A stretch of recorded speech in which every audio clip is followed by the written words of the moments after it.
Hi friends, മനുഷ്യനിലെ ജ്ഞാനേന്ദ്രിയങ്ങൾ കണ്ണ്, ചെവി, നാക്ക്, മൂക്ക്, ത്വക്ക് ഇവയൊക്കെയാണ്.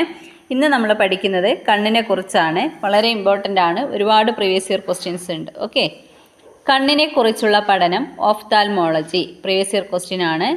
ഇന്ദ്രിയാനുഭവത്തിൻ്റെ 80% പ്രദാനം ചെയ്യുന്നത് കണ്ണാണ്.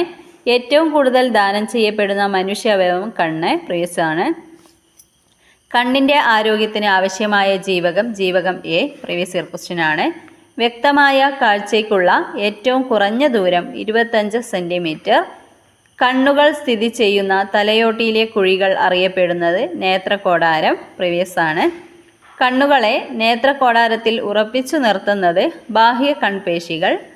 നേത്രഗോളത്തിൻ്റെ പാളികളുടെ എണ്ണം 3. കണ്ണിലെ പാളികൾ ദൃഢപടലം, രക്തപടലം, റെറ്റിന. ഈ ഭാഗം അടുത്ത ക്ലാസ്സിലെടുക്കാം. ഓക്കെ.